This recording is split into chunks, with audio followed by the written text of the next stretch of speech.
Welcome to competitive exams library. Video చూస్తున్న వాళ్ళు ఇంకా సబ్స్క్రైబ్ చేయకుండా చూస్తుంటే తప్పకుండా ఛానల్ని సబ్స్క్రైబ్ చేసుకుని ఫాలో అవ్వండి.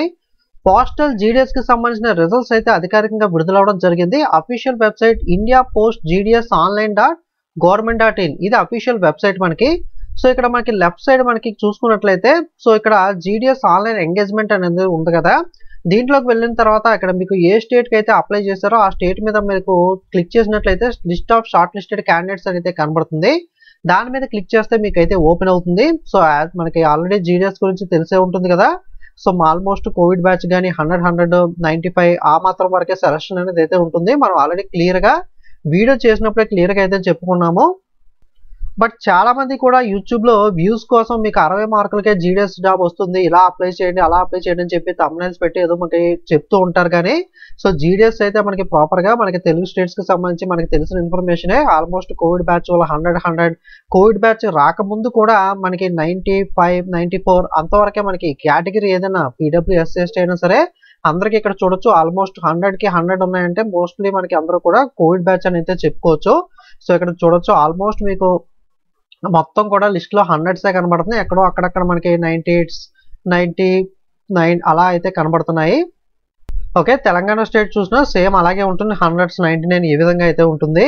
ఓకే, జీడీఎస్ ఎగ్జామ్ కి సంబంధించి ఇందులో ఎవరైతే సెలెక్ట్ అయినా మీకు పేరులో ఉన్న వాళ్ళు ఎవరైతే లిస్ట్ లో ఉన్న వాళ్ళు ఉంటారో వాళ్ళు మనకి ఏప్రిల్ 7వ తారీఖు కన్నా ముందు మనకి should get the document verified through divisional head mentioned against their names. Okay, ఇక్కడ మీకు పక్కన documents to be verified with అని చెప్పి ఫర్ ఎగ్జాంపుల్ ఆదిలాబాద్ డివిజన్ ఉంటే ఆదిలాబాద్ డివిజన్ తెలంగాణ, అలాగే ఆంధ్రప్రదేశ్ ఉంటే ఇక్కడ విజయనగరం డివిజన్ ఆంధ్రప్రదేశ్. అంటే ప్రతిదానికి విజయనగరమే కాదు, ఏ ఏరియా అయితే ఆ ఏరియా. ఇక్కడ తిరుపతి డివిజన్ తెనాలి.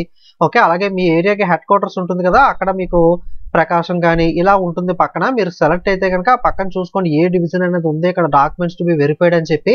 సో ఇక్కడికి అడ్రస్ కనుక్కొని మీరు ఇక్కడికి వెళ్ళినట్లయితే మీరు ఒరిజినల్ డాక్యుమెంట్స్ అన్ని కూడా తీసుకుని 10th మార్క్ లిస్ట్ కానీ, క్యాస్ట్ సర్టిఫికేట్ కానీ, పీడబ్ల్యూ అయితే పీడబ్ల్యూ సర్టిఫికేట్ కానీ, ఓకే ఇంకా మీ దగ్గర ఏదైతే సర్టిఫికేట్స్ ఒరిజినల్స్ ఉంటాయో సో ఆ రిక్వైర్డ్ డాక్యుమెంట్స్ నోటిఫికేషన్ లో మెన్షన్ చేస్తారు కదా, ఒకసారి చెక్ చేసుకుని ఆ ఒరిజినల్ డాక్యుమెంట్స్ అన్ని కూడా the candidate should report for verification along with original and 2 sets of self attested copies. Okay, అలాగే 2 సెట్లు జిరాక్స్ అనేవి తీసి ఆ జిరాక్స్ మీద మీరు సైన్ చేయాల్సి అయితే ఉంటుంది.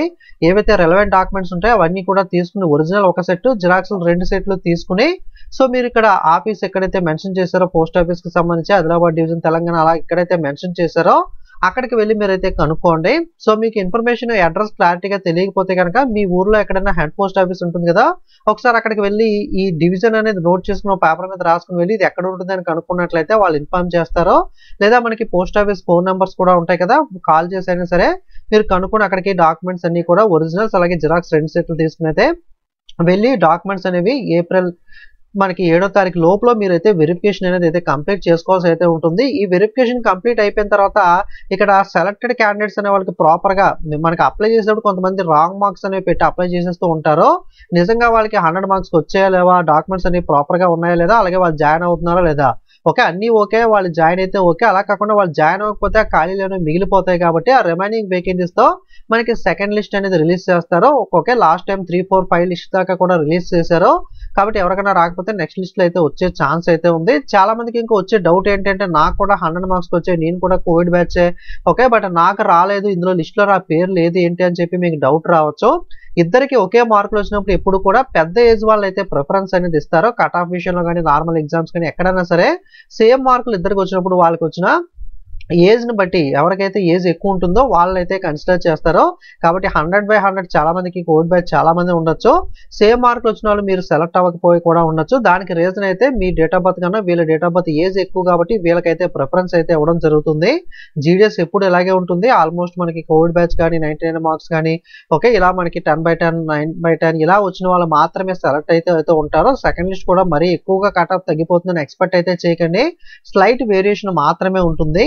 ఇది పోస్టల్ జీడీఎస్ కి సంబంధించిన రిజల్ట్ అప్డేట్ అనేది. Okay, website India post GDS online .gov.in website లోకి వెళ్ళి సో మీరు ఏ స్టేట్ కి అప్లై చేశారో ఆ స్టేట్ మీద క్లిక్ చేసి మీరు అయితే రిజల్ట్స్ అనేవి అయితే చెక్ చేసుకోవచ్చు. వీడియోని లైక్ చేసి మీ ఫ్రెండ్స్ కూడా షేర్ చేయండి, వాళ్ళు కూడా ఇన్ఫర్మేషన్ అనేది తెలుసుకుంటారు. Okay, thank you.